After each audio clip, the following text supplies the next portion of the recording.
Construction lang. Wa ka naglantaw, wa ka naghuna-huna. Kaning dagwaya ni padulong rag construction. Kay Kakay, ang babaeng pintasera. Shoutout sa iyo at shoutout po sa inyo lahat, guys. So, ayun, dito na naman tayo, guys. I-react natin ang video ni Kikay Kakay. So, hindi yun to nga, guys, babaeng pintasera. Grabe siya kung manlait sa isang construction worker, guys. So, hindi ako nakatiis, kaya ito gagawa natin ng reaction din ng kanyang video at counting pintas lang din. So, ayun guys, panoorin mo natin guys at pakinggan natin muna bago natin i-react. So, ayan. Hi guys, nari ko'y chika. Na-stress ko kay na isa ka lalaki nanguyaw siya nako. Ako siyang gipangutan na ug unsa iyang trabaho. Ana siya construction daw. Kung ha? Construction lang. Wa ka naglantaw, wa ka naghuna-huna. Kaning dagwaya ni padulong rag construction. Uy, mga construction paminaw. Kabalo mo mga akong ginapili. Like kanang pulis, seaman, tapos gwapo, tapos macho, puti, tangkad, na tanan. Ang sarap man ang construction pod. Uy, nga ultimo ra. Uy, di jud nako deserve. Busa, kamong mga construction, ayaw pagtuga-tuga manguyab na ako. Kay ako, lahi akong gipangita. Kanang level. Akala mo naman kung sinong kagandahang babae. Akala mo naman sinong mayamang tao. Hindi lang din naman itong mayaman. Isa lang din naman itong alipin dito sa bansang Middle East. So, ayun, Kikay Kakay, bago tayo lockdown o manlait ng kapwa natin, siguraduhin natin, Kikay, na walang ikalalait sa sarili mo. Siguraduhin mong perpekto ka at walang kapintas-pintas sa sarili mo, Kikay Kakay. So ayun, Kikay, kung content mo ito or totoo man na may taong nanligaw sa iyo, sana naman, Kikay Kakay, ma-appreciate mo yun dahil may taong nagkagusto sa iyo.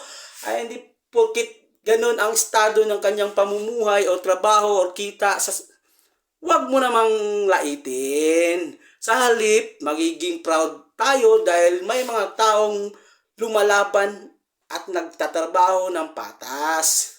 So, ayun, Kikay Kakay, wag natin pairalin ang pagiging pintasira sa kapwa natin dahil yun ang pinakapangit na pag-uugali ng isang tao. So, ayun, Kikay Kakay, sana naman siguraduhin mo na pag ikaw ay namintas ng tao, wag siguraduhin mo na ikaw ay pinaka-perfecto na sa balat ng lupa, Kikay Kakay, no?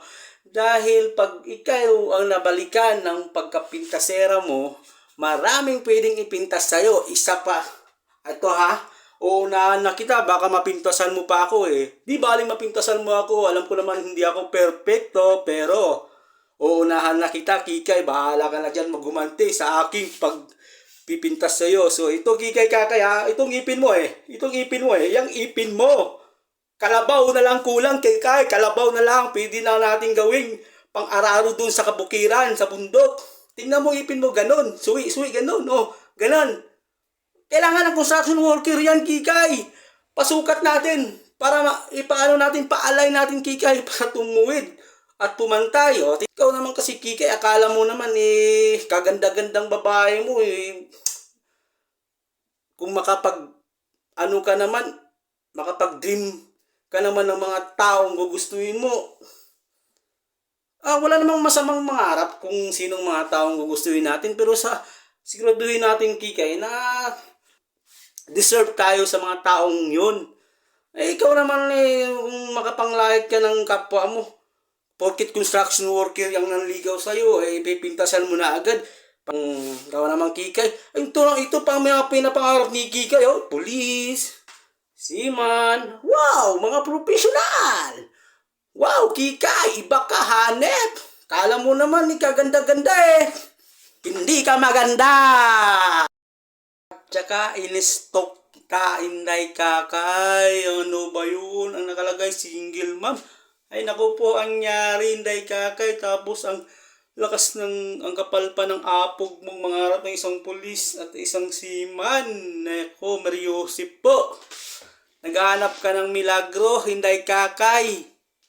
Mahiya ka naman sa pagmumukha mo kung manglait ka. Kala mo naman, ako Mariusip. Hindi kakay.